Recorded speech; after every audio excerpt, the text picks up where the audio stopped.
keramat Lirboyo dan syahwat politik yang tumbang. Ada pesantren yang tidak pernah berisik ketika berbicara. Ia tidak merasa perlu mengumumkan dirinya sebagai pusat apapun. Namun dari sanalah, pelan tapi pasti, aliran ilmu dan adab terus bergerak. Lirboyo telah lama menjadi mata air keilmuan, keteladanan, dan keberkahan yang tak pernah benar-benar kering. Mengalir tanpa gemuruh, tetapi terus memberi kehidupan. Kesunyian di sini bukan sikap menjauh, melainkan cara menjaga kejernihan. Didirikan pada 1910, di Kediri oleh K.H. Abdul Karim Mbah Manap Lirboyo, tumbuh tanpa ambisi membesar. Ia membesar justru karena kesabaran. Kitab dibaca perlahan, suara ditahan, dan ilmu diperlakukan sebagai amanah, bukan alat legitimasi. Adab selalu didahulukan sebelum wacana. Dari proses panjang itulah, mata air itu dijaga, tidak dikeruhkan oleh hasrat tampil, tidak disumbat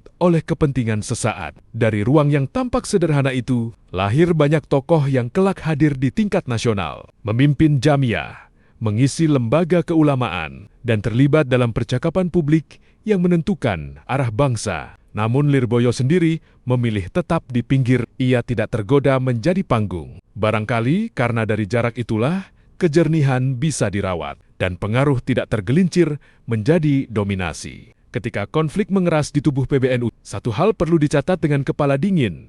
Lirboyo bukan pihak, bukan pula penentu arah. Ia hanya menjadi tempat. Di sanalah berlangsung pertemuan islah antara Rais Aam dan Ketua Umum Tanfiziah PBNU 25 Desember tahun 2025, disaksikan para kiai sepuh dari jajaran mustasyar. Tidak ada deklarasi politik, tidak ada perebutan legitimasi. Yang terjadi justru penundukan diri, sesuatu yang jarang tersedia dalam dinamika kekuasaan. Mengapa pesantren? Mungkin karena politik hari ini terlalu gemar berbicara, terlalu cepat menghitung untung rugi, terlalu akrab mengubah konflik menjadi komoditas. Pesantren menyediakan jeda. Di sana, suara diturunkan, niat diperiksa, dan posisi ditimbang ulang. Para kiai sepuh tidak datang membawa formula penyelesaian. Mereka justru membatasi diri. Dalam pembatasan itulah wibawa lahir. Mereka mengingatkan sesuatu yang kerap hilang dalam organisasi yang membesar, bahwa NU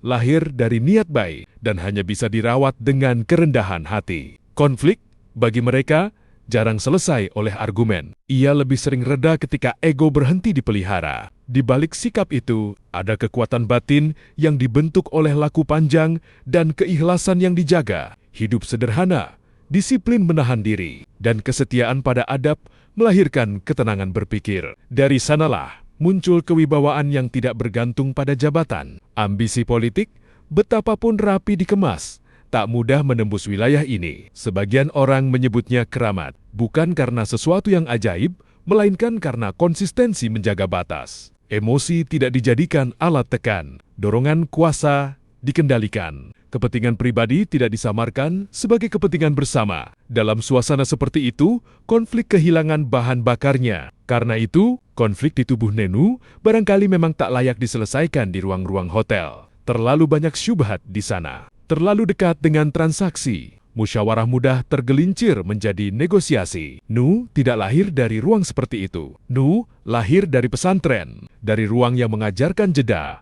bukan reaksi. Mendengar sebelum berbicara, mengalah tanpa merasa kalah. Di hadapan kiai sepuh, konflik tidak dibesarkan. Ia dikecilkan, ego tidak dirawat. Ia diminta mundur, bukan karena kalah, melainkan karena tahu batas. Dari situ, persaudaraan diberi kesempatan untuk pulih tanpa perlu dirayakan. Sebagai kemenangan siapapun, maka Lirboyo bukan sekadar pesantren. Ia adalah ingatan kolektif tentang bagaimana Islam dan Jamiah ini seharusnya dijalani dengan tenang, dengan sabar, dan dengan kesediaan menengahi, bukan menguasai. Dalam dunia yang gemar berteriak dan tergesa mencari legitimasi, Lirboyo memilih berbicara pelan. Dan justru karena itu, ia didengar. Barangkali dari peristiwa ini, Rais Aam K.H. Miftahul Akhyar dan Ketua Umum Tanfiziah Gus Yahya Cholil Stakuf, semoga Allah jaga keduanya